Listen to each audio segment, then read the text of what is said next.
এবার ডাক্তারদের বিভিন্ন সমস্যা নিয়ে কথা বললেন জাতীয় নাগরিক পার্টির দক্ষিণ অঞ্চলের মুখ্য সংগঠক ও কুমিল্লা ৪ আসনের সংসদ সদস্য হাসনাত আব্দুল্লাহ। ডাক্তারদেরকে আপনি প্রতিপক্ষ বানায়া রোগীর চিকিৎসা নিশ্চিত করতে পারবেন না। আপনার পিছনে যদি সবসময় ধরেন এরভাবে করে আপনি বলেন, আপনি কি আপনার মানসিকভাবে পেশাদারি যে আপনার যে বিষয়টা আছে এটাকে আপনি নিশ্চিত করতে পারবেন? আপনাকে সুযোগ দিতে হবে, তাদের পরিবেশটা নিশ্চিত করতে হবে।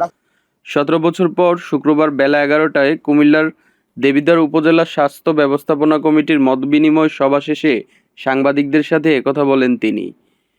যারা ডাক্তার তাদেরকে আমরা ডাক্তারি না শিখে, তাদেরকে আমরা আপাতত আমাদের ম্যানেজমেন্টের জায়গা থেকে যে কোঅপারেশন করার দরকার এটা আমরা করি। আমরা ধরেন কোনটা রোগীকে 5 মিনিট সময় দিতে হবে, কোনটা 10 মিনিট সময় দিতে হবে, কাকে দিতে হবে না, মুখে কথা বললে হবে, এটা আমরা ডাক্তারদের উপরে ছেড়ে দিই। ডাক্তারদের বেতন দেওয়া হয় 25 থেকে 30,000 টাকা। তাদের থাকার জন্য একটি বাসাও দেওয়া হয় না। অথচ একজন ডাক্তার সকাল 8টা থেকে দুপুর 2টা পর্যন্ত প্রায় 200 রোগী দেখতে হচ্ছে, এমন মন্তব্য করে হাসনাত আব্দুল্লাহ বলেন, ডাক্তারদের বেতন দেয় 30,000 টাকা, ডাক্তারদের বেতন দেয় 25,000 টাকা। আপনি দেখেন একটা ডাক্তার 25,000 টাকা, আপনি নিজে বলেন তো আপনার এলাকার সবচেয়ে ব্রাইটেস্ট স্টুডেন্টগুলোই তো ডাক্তার হয়েছে নাকি? আপনার এলাকার আপনার স্কুলের ডাক্তার, আপনার স্কুলের সবচেয়ে ভালো ছাত্রটাই তো ডাক্তার হয়েছে নাকি? এমন বলেন একটা ডাক্তার বেতন পায় কত? 25, 28, 30,000 টাকা বেতন পায়।